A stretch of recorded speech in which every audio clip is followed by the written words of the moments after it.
Hello YouTube, welcome back to Kind Heart Homestead. My name is Ben and I'm up here on our off-grid property in the mountains of Virginia. I'm walking over to the skid steer that just got dropped off. I rented this machine from Patrick Building Supply. It's a different model than the one I've rented from them before. This one has tracks instead of wheels. I don't think the tracks are necessarily important for the tasks that I'm doing, but it's probably going to make it easier to move heavy things. So I have a lot of stuff to do. I have 40 pieces of rebar. This is 1/2-inch rebar, and I'm using these for the footer of our house. And the only reason I had those dropped off is because I was paying for delivery anyway, and I have no other mechanism to transport 20-foot rebar. I can transport 10-foot rebar inside of my Prius. It's not very safe, because the abrasive edge of the rebar is kind of touching the glass of my windshield. But I've done it before. So now that I have this and the massive pile of stone in the background, you can see that I'm about ready to start compacting the area for our footer. But there is a slight problem. Our house site is not perfectly level. So using a system of grade holes, I don't know if there is a technical term for that, but that's what I'm going to call them. Using the laser level, I can designate several areas in which grade has been established. That way I kind of have a guideline as I start removing material. So on one side of the house, it's level. The other side of the house, I have to go down about 1 foot. So it's not too much. And I'm grateful that the bucket on the skid steer back there does not have the big teeth, because the teeth, in my experience, it's really good for like getting stone and pushing through hard stuff. But this is an area that's already been excavated. I just need to take flat slices off the top, just like I'm peeling a carrot, just trying to gradually take it down inch by inch until I get to the exact height that I need. But there's a bunch of other stuff I need this for as well. All that material is going to end up over here next to the garden tarp. We're going to start a hugelkultur garden bed. Hugelkultur is a technique used by gardeners to bury logs and other decomposing wood to absorb water, to slowly release the water into your garden. It's also going to break down and provide kind of a fresh compost as it deteriorates to the roots of the crops and other fruit trees and things we might have in it. So I'm going to use the machine to move a bunch of logs around as well. We just had this big freezing storm last week and a bunch of trees got split in half. So this is a good time to start cleaning that up. Unfortunately, the red truck is in the way. There's also no car battery in it because it died. We returned it to Walmart and we haven't been down to Costco to get a new one. I want to go to Costco because they have a 3-year warranty, whereas Walmart only has a 2-year, I believe. Also, we want to move the garden shed. I've moved that before with a rented equipment, so I think I should be able to do it again. And then if we have time, I want to start spreading some stone around the shed to establish kind of a sidewalk, because right now we've just been inundated with mud. Even if there's no precipitation, the freeze-thaw cycle of the ground just washes out everything that doesn't have plant life growing over it. Even in these areas where we do have grass, if there's like a tire scuff or something from a piece of equipment or a truck, that area is just turning to mud. All the rocks are coming up to the surface and things like that. Anyway, we have a lot to do, so I want you guys to stick around till the end, and I'll be right back. Bye.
All right, it's time to get into the excavation now, which I'm sure you guys are all here to see. I don't know how excited you are, but I'm really excited to finally get this started. You saw me move those branches around, move the shed around, move the truck, just trying to get a feel for the machine before I start getting to the precise excavation. I call it precise because I'm trying to make sure the footing has even placement all the way around. I don't really want to overdig and waste concrete. I definitely don't want to underdig and have too thin of concrete. I am going to put some rebar in this. 2 courses of the half-inch rebar that I showed you earlier is going to go parallel all the way around, plus going into the 2 pony walls that are going to support the joists for the first floor. You see the stakes that I have in place. Those represent the outside of the actual building, but the footer is going to be longer and wider than that, basically larger dimensions, because in addition to having to be below the frost line, the footer has to be wide enough to support the foundation wall above, and that's dictated by the code books. I'm actually going to make it much wider and thicker than it needs to be because I purchased a product called the Foothold. These are essentially plastic brackets that hold your form boards together, and they also support the rebar. It's nice that they support the rebar. That's a bit of a bonus. You can always support them with little wire rebar chairs, which you can buy at the hardware store, or Dobies, which I think is a brand name for similar chairs. But the width, typically dictated by code, I'm going bigger than that because the Foothold system only comes in one size. I'm now connecting the 2 trenches that I aligned roughly north to south, because that's our building's going to be facing south. I was working from south to north at the beginning because our entire south side of the building was already level. The laser level indicated that the 2 ends were within 1 inch of each other. So by working from the level side north, I was able to establish a rough grade on both sides of the building, and then I could connect the 2 trenches. That was the best idea that I had. I don't know if that's how the professionals typically do it. I don't even know if this is the proper machine to do it. I know bulldozers are typically used for larger scale excavation projects. I'm definitely struggling with this to keep a level line. It's not as easy to shave the top off as I thought. You basically have to dig deep if you want to really get a good grip on the material. But when you go too deep, it pulls out too much material. So it's probably too late to ask for tips for anyone who has this experience because I'm probably not going to build a house again. We might end up staying here forever because we're really happy on this mountain and we've put so much time and effort in developing our infrastructure and our off-grid system. And after this video, you can look forward to some fencing projects, some gardening projects, chickens, beekeeping. Maybe in a couple years, we'll have sheep or goats. So as you can see, the grading is coming along. It's not going to be till I get a string line set up and start using the laser level again that we really know how well this looks. I might not have this camera perfectly oriented, so it might look a bit funky. And I can say from experience, having looked at this graded site for over a month now, even standing next to it, it doesn't look very level. But if I walk way uphill over to maybe the fence line or where our well head is, that's under that blue barrel in the background, it does look level. So it's just kind of depending on where you're looking from, whether you're standing on a slope surface or not, or like what you have in the background that you are comparing it to. But it is coming along, and I'm pretty excited about getting this build started. It's taken me years and probably 20 to 30 different designs of houses, all different square footage, different shapes, different sizes, until we got to this point. Basically, I narrowed it down to a 24-foot 2 by 36-foot 2 building. Those extra 2 inches I added because the metal panels we're going to use for siding come in 3-foot 2 pieces. That's 3-foot 2 inches. That rib takes up an extra 2 inches. So when they're overlapping, they're only 3-foot visible width. But once you get to the very end of the building, there's an extra 2 inches unless you want to rip off that rib with some metal shears or some sort of nibbler tool. I'm trying to reduce as much work as possible, so I just added that extra 2 inches so I don't have to cut the metal. So I'm just going to call it a 24 by 36 foot building because those extra 2 inches don't really add much more room, especially because our sheathing is going to be an inch and a half thick. It's going to be insulated sheathing over 2 by 6 walls. So that's going to give us super thermally efficient insulation. So we're going to have roughly 800 square feet on the bottom floor, and then there's going to be an upstairs, so another around 800 square feet.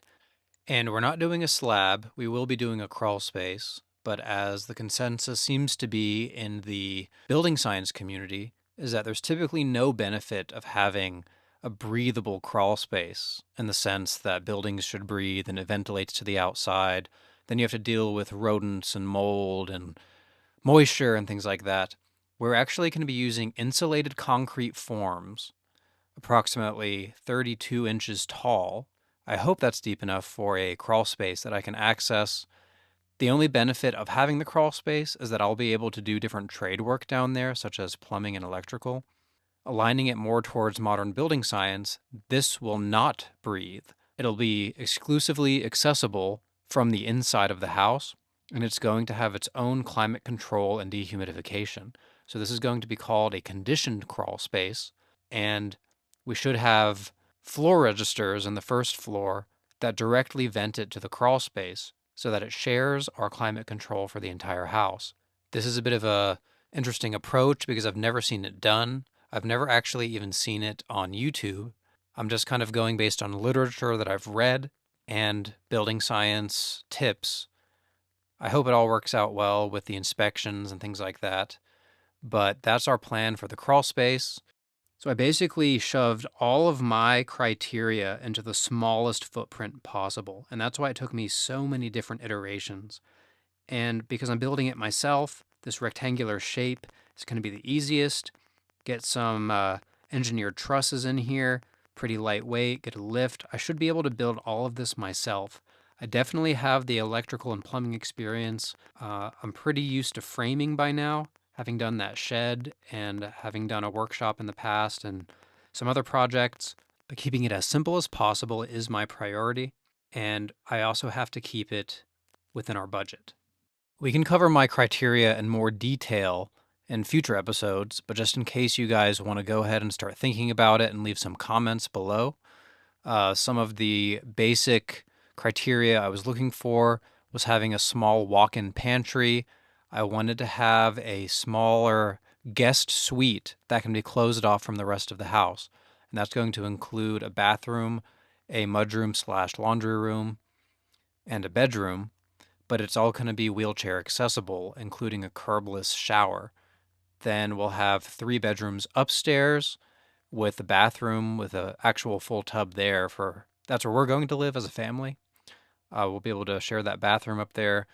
And I also wanted Cedar to have his own playroom upstairs, and then Angie and I can share a smaller living room downstairs that will not have any toys in it, so it can actually be very small.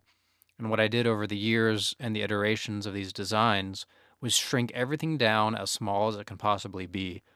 So these bedrooms are all going to be minimally sized, but I'm hoping we're only using those bedrooms for sleep and we can enjoy the rest of our property and do all of our homesteading tasks as we pass the time and go through the years. I really don't want to have an elaborate house where we waste money on all this space that we can never actually enjoy in the same time. There's only 3 of us.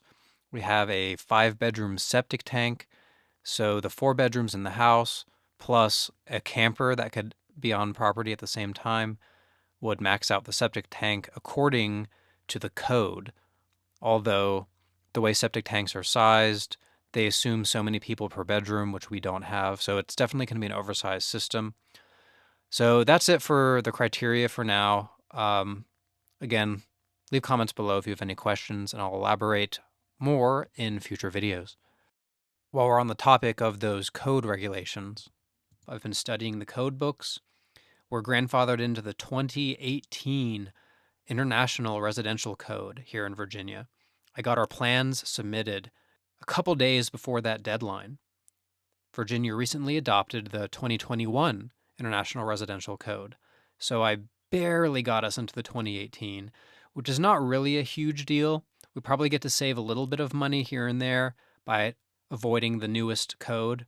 But realistically, a lot of the building science principles that are being adopted, such as exterior insulation, we're going to be doing anyway because we can't just pay higher electric bills to heat our house in the winter because we're off grid.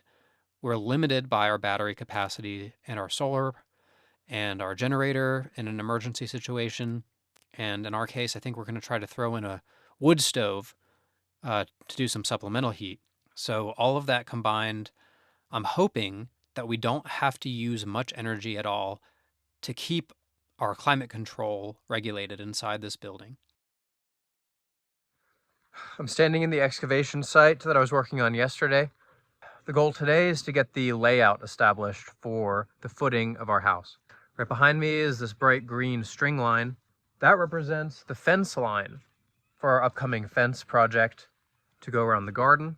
Rather than trying to align the building to any other structures on our property, we decided to just align it with the fence line. That way, if we ever wanted to continue the fence, it can butt up to the corner of the house and provide like a nice little front yard area. I guess like a little buffer space between the house and the garden. We don't really have any exact plans set yet for what we're going to do with that space, but it's better to align it to something, and the fence line is going to be the closest, so why not? So all I have to do there is calculate an offset because the footer is bigger than the actual house itself. So we're going to be using ICF, which is insulated concrete forms, to create an insulated crawl space. Those ICFs are 11 1/4 inches wide for a 6-inch core because the foam is so thick. Those are going to sit on top of a 1'8" concrete footing. And we're using this product. This is called the Foothold. And these two big rectangles on either side are going to hold strips of 2-inch rigid insulation foam, typically just called foam board at the stores. And we have a bunch of those pieces lying around, so I'm going to use up what we have. I have some from Raleigh, and I have some left over from our insulated slab from the shed. So I'll use that up before I decide how much more I need to buy. But the nice thing about this is it holds the rebar in these little hooks, and I guess it would go this way. So this holds the rebar off the ground, and this whole assembly, one end to the other, is exactly 2 feet. So that's perfect. So what I'm planning to do is establish, using some stakes, a perimeter string line. I guess perimeter is the wrong word, but it's basically going to show the inside of this whole 2-foot assembly. That way I can do the hypotenuse, put up a string line, and then when I go to dump stone to compact it, hopefully I won't disturb the string because the string will be inside. And then I'll use some sort of, probably some flour. I'll use some cheap flour like the Perkins brothers do to pour a line 2 feet. Remember, the width of this is 2 feet from the string line to establish the outside. Then when I come around with the machine to dump stone, it'll fall right over the flour. I can drive over the flour, no problem. And then the string line will be on the inside, so then I won't hit that. And then I'll have to, I guess, leave an access point to come in and do all the same stuff for the middle because we have 2 pony walls. Not using this foothold system, I'm going to use 2x6s, or maybe 2x8s for forms. I need to go back and double check my notes before I actually construct the forms. So I'm going to do the best that I can to make sure all the layout is square and all that stuff. And then I'm going to work on leveling the stone. So stick around and watch that. Thanks. So before I did this final grading, I measured, using the same measuring tape, the distance from our garden fence corner post that has yet to be installed to the corner of the house. I don't remember exactly what that measurement was, but I wanted to put the stake back where it was before I was doing the excavating. So I got out my notes, tried to move this back, and now what you see me doing is trying to figure out that offset because the string line represents the outside of the building, and it has nothing really to do with the footer, which is what we're actually trying to construct here. So, like I said, the ICFs are 11 1/4, so I can measure 11 1/4 inches from the string line to determine the inside of the ICF. that's not really that valuable because the foothold system is going to be 2 feet wide. And if I calculate, I guess, how many inches of, if I calculate how many inches is the difference between 2 feet and 11 and a quarter, and then divide that by 2, I think that's probably what I did here. Again, this was a while ago, so I don't remember exactly what my methodology was, but you can see I'm getting a bit confused moving these stakes, trying to figure out the best way to notate and to mark where the inside of the footing needs to be. So after a lot of trial and error, I finally got the first corner pin established. And now I'm using Angie's help to try to square everything up and put the remaining 3 corner posts in. And that involves measuring that offset again from the string line to make the first 2 pins parallel to that fence line. And then using the hypotenuse and then the length and the width, we're able to establish the other 2 pins. And this is pretty difficult to do with one measuring tape. The professionals typically have 2, so they can measure one of the 2 legs of the triangle and the hypotenuse at the same time. And when you run both of those tapes, you create a triangle, and then you know exactly where the pin needs to go. So we're doing the best we can with one long measuring tape. I have some framing measuring tapes, but they're not long enough. So we're basically just stuck with what we have here. With such a small building, it's really not that difficult. And also this doesn't need to be too precise because our footer is going to be oversized already using that foothold system. The ICF does need to sit relatively centered on the top, but it doesn't need to be perfectly straight or rectangular because there's that extra room on the footing for the foundation wall to sit on. And also, the footing is going to be 18 inches below grade, so no one's ever going to see this. It doesn't really need to be the most polished concrete work you've ever seen. We just need to make sure that the rebar is evenly coated, everything's strong and relatively flat. And then when we put the ICFs on top, we're going to use spray foam to hold it down and to hold it level. So any inconsistencies on the footer will just basically be invisible for the future. No one's ever going to know. So that's how we established the inside of the footer. And like I mentioned before, I found this technique by watching the Perkins Brothers YouTube channel. If you want to learn how to build standard framed homes, stick-built homes, go follow them on YouTube. They're based in Western North Carolina up in the mountains, and they do custom homes. But this technique, instead of buying expensive spray paint and one of those sticks that allows you to spray it on the ground, we're using flour. I'm using a framing square, which is already 2 feet, to kind of trace a line parallel with our string line. This doesn't need to be perfect. I just need to have some visual representation as I drive the tractor around. And I do want it to be something that I can't disrupt. So that means I don't want another string line instead of stakes that I could alter. The flour is just there as a guide. For the sake of time and to reduce redundancy, I'm just going to fast forward through this next part pretty quickly. We have 2 pony walls that support the joints of our first floor and second floor joists. So these interior walls essentially transfer the load all the way up to the second floor. It doesn't need to support the roof because we're going to be using engineered trusses that are designed for the full span of the building. Those little flower lines are going to achieve the same thing as the outer ones, just kind of letting me know while I'm driving this machine around where to dump the gravel. Unfortunately, like I'll clarify at the end of this video, I dumped the gravel on the wrong side of the string line. There actually wasn't supposed to be gravel where the footing is going. The gravel is supposed to go on the inside of the building by itself, just to give us a level base in the crawl space.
it's 2 weeks later from the beginning of this video, and we went on vacation right after we rented that piece of equipment.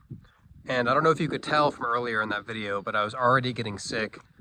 I got destroyed by the flu. Anyway, I'm still recovering, but I don't know if it was just my mental state at the time or if I was just misinformed, but gravel was the wrong thing to do where the footing went. It's fine to grade the crawl space with that, but we had a burst of energy this morning. Angie and I got a hoe and a rake and started re-excavating that little 2-foot area where that foothold system and the foam is going to go to hold the concrete. We kind of raked it in both directions so we could backfill against the concrete form so I don't have to use as many stakes. And since it's an insulated form system, we can actually backfill against it and we never have to remove the form. So that's going to make it a lot easier.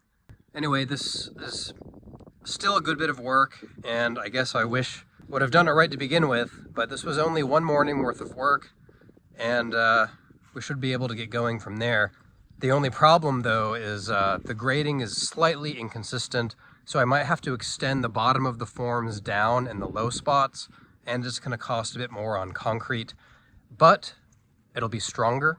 So stay tuned for the next episode, and we'll just take it from there. Thanks for watching.